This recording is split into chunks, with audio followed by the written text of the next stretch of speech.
crash course video on all things need to know Othello. Let's get started. William Shakespeare's Othello is a dramatic tragedy. Dramatic because it is written and performed as a play, and a tragedy because it terminates in about 3, 4, maybe 5 of the largest characters dying. Entirely unfamiliar with the play? The next 5 minutes are going to take you on a wild ride. The play opens with Iago and Roderigo, 2 friends, making a simple deal. Roderigo wants Desdemona. Iago promises his pal he will get Desdemona for him. But Desdemona's already married to this guy named Othello, who Iago works for. So in order to get Desdemona away from Othello, and so Roderigo can have his girl, and so Iago can get the position he wanted, he needs to remove a man named Cassio from the lieutenant position and from the entire picture altogether. Iago goes on, framing in any and every person, lying to Othello's face, despite Othello trusting him entirely. So Iago gets Cassio drunk, and conveniently Othello enters at the same time, seeing a fight break out with Cassio stripping him immediately of his lieutenancy. Now Cassio's mad because he has no position, so Iago's like, hey, you want your position back? You gotta get close to Othello's wife, Desdemona. What he doesn't know is Iago wants the position too. Shh.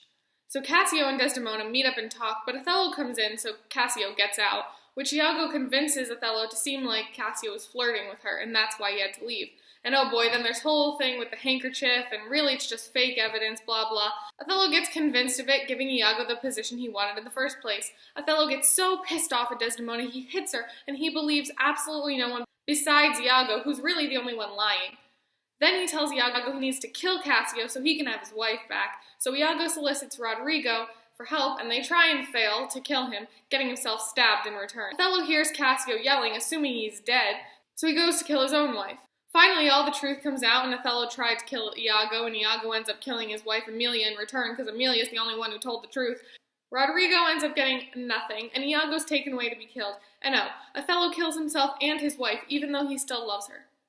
So now that I told you everything you needed to know about the plot, let's analyze it. Yay, analysis! So the reason for why you were or are probably very confused with the plot was there's so many characters and events in between one simple action of Iago getting the position he wants. So whose fault is that? His own. The man has approximately 50,000 words spoken throughout the play, yet his actual physical actions tally to about 4. So why is Iago able to survive the entirety of this play with practically solely words? Words that are mostly false. Well, there's 2 reasons. 1, no one else is telling the truth, so no one else knows if he's right or wrong because there's only one side of the story. Number 2, the few actions that he does make support his words. So what we need to figure out is, do actions really speak louder than words? But first of all, actions don't really speak, so first of all, we know that's got to be wrong. But rather, is sight a greater sense than hearing? A sound is made up of vibrations, which is merely an object moving back and forth many, many times, making movements very, very quickly, which also makes millions of actions in an extremely short amount of time. So in the time it takes Iago to say 1 minute of his monologue, he's made about 15,000 revolutions, depending on his pitch. Whereas in that minute, he could likely only complete about 50 push-ups, run about 1/10 of a mile, or kill a couple people. But with 1 minute of speaking, I've made 15,000 actions, something nearly impossible to do with physical movements or actions other than speaking. So the word is more abundant with actions than a physical action. But one action can be more impactful than the word spoken.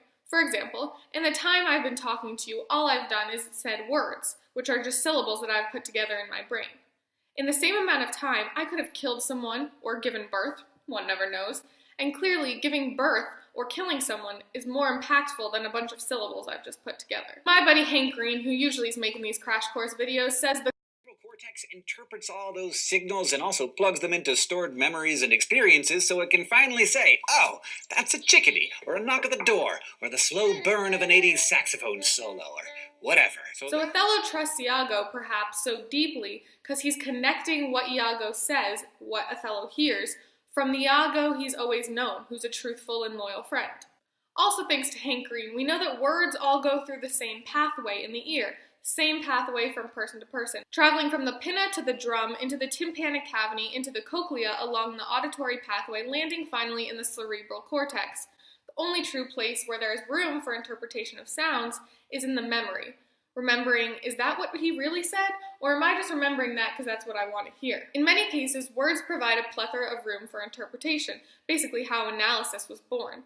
But in Iago's case, in the case we're concerned with, there's either heard or unheard, right or wrong, true or false. With many words, there's room for interpretation, but through speech, the one being spoken to either hears it or he doesn't.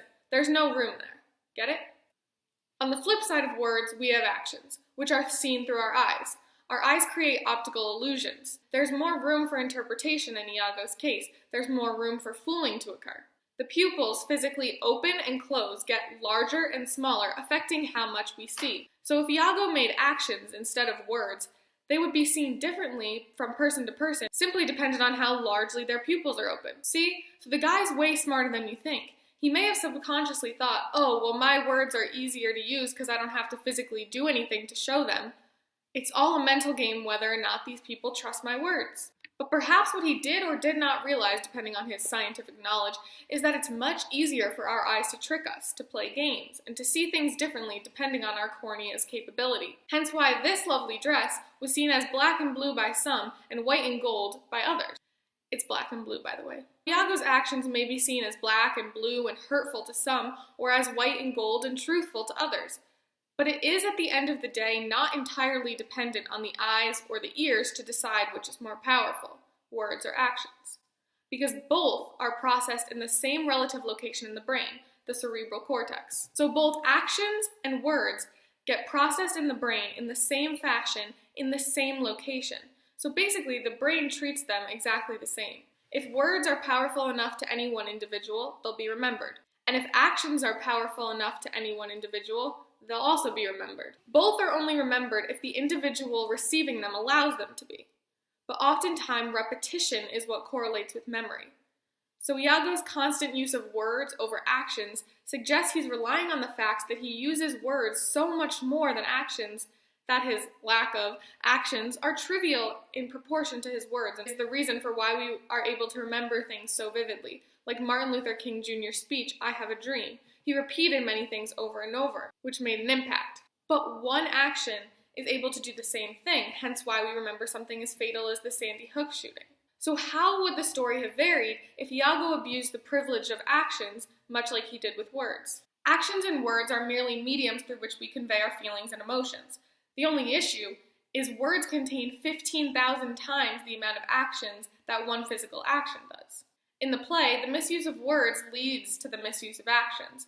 Or as my buddy Hank Green says, a society in which bold-faced lying goes completely unchecked leads to total anarchy. Makes sense why the end of this novel ends in stabbing after killing as a result of Iago's misuse of words. That's a whole nother video. So after all that, do actions really act or speak louder than words? In Iago's case, no. But in Adam Lanza's case, yes. So what conclusion have we really come to? None really, but I know you need some closure. So the brain has to be smart enough to decipher between truthful actions and truthful words, to decide which one is more powerful. Because both end up going to the brain, so that's really where the decisions get made. That's why Amelia can't handle that her husband abuses words so often. She's just the first one in the play who has the brain to decipher his words are speaking way too loud, and the actions need a little bit of a microphone. If only that was possible. Thanks for visiting me on this episode of Crash Course, and I'll see you next time.